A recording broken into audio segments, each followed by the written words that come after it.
السلام علیکم۔ پاکستان کرکٹ کے متعلق لیٹسٹ اپڈیٹ لے کر ایک اور ویڈیو میں آپ کی خدمت میں حاضر ہوں۔ اگر آپ چینل پر نیو ہیں اور پہلی دفعہ آئے ہیں تو گزارش ہے کہ چینل کو سبسکرائب کر لیں اور بیل آئیکن کو آل پر پریس کر دیں تاکہ نئی آنے والی ویڈیو کا نوٹیفیکیشن بر وقت آپ تک پہنچ سکے۔ دوستو، پی سی بی نے افغانستان کے خلاف 3 T20 میچز کی سیریز میں جہاں کافی بڑی تعداد میں پی ایس ایل کے ٹاپ پرفارمرز کو موقع دیا گیا، کچھ حلقوں کی جانب سے اس کی تعریف کی گئی اور کچھ کی جانب سے اسے تنقید کا نشانہ بھی بنایا گیا کہ ایسے ایک ساتھ اتنے زیادہ سینئرز کو ریسٹ دینا خاص کر کیپٹن بابر اعظم کی ٹیم کے لیے نقصان کا باعث ہو سکتا ہے۔ تو اتنے پلیئرز کو سلیکٹ کرنا اور پی ایس ایل کے لیڈنگ وکٹ ٹیکر یعنی عباس آفریدی کو سلیکٹ نہ کرنا سمجھ سے بالا تر ہے۔ میرے خیال میں جیسی پرفارمنس وسیم جونیئر کی رہی ہے اس پی ایس ایل میں، اس سے عباس کہیں زیادہ بہتر تھا۔ عباس آفریدی نے یہاں بولنگ تو اچھی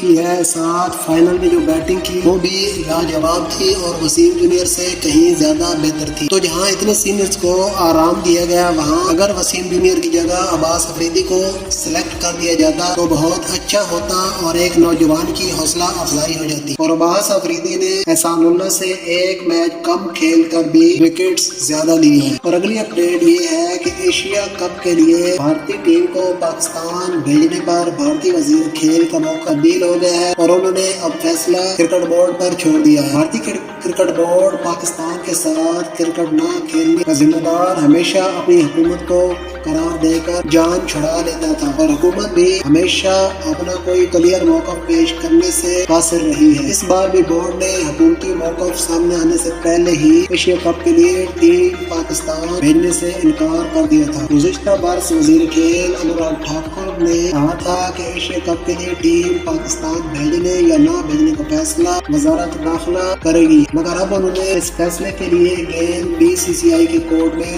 ڈال دی ہے۔ ناگپور میں میڈیا سے گفتگو کے دوران ایک صحافی نے ایشیا کپ کے متعلق ٹیم پاکستان بھیجنے کے بارے میں ان سے سوال کیا، جس پر انوراگ ٹھاکر نے کہا کہ پہلے کرکٹ بورڈ اپنا فیصلہ کر لے، پھر حکومت اس بارے میں دیکھے گی۔ بی سی سی آئی کے سیکرٹری جے شاہ نے از خود ہی اس بارے میں کہہ دیا تھا کہ ہم ٹیم پاکستان نہیں بھیجیں گے، ٹورنامنٹ نیوٹرل وینیو پر منتقل کیا جائے، جس پر پی سی بی نے اپنا شدید احتجاج ریکارڈ کروایا تھا اور کہا تھا کہ اگر بھارت ایشیا کپ کے لیے ٹیم پاکستان نہیں بھیجتا تو پاکستان ٹیم بھی اسی سال بھارت میں ہونے والے ورلڈ کپ کے لیے اپنی ٹیم بھارت نہیں بھیجے۔ تو اس سلسلے میں اے سی سی کی ایک میٹنگ بحرین میں فروری میں ہوئی جو ناکام رہی۔ اے سی سی اور آئی سی سی کی میٹنگ میں شرکت کے لیے نجم سیٹھی دبئی میں موجود ہے۔ دیکھتے ہیں اس مسئلے کا کوئی حل نکلتا ہے یا نہیں۔ تو دوستو، یہ تھی اب تک کی اپڈیٹس۔ امید کرتا ہوں آپ کو میری ویڈیو پسند آئی ہوگی۔ اگر پسند آئی ہے تو ویڈیو کو لائک، شیئر اور کامنٹ کریں۔ ملتے ہیں اگلی ویڈیو میں، تب تک کے لیے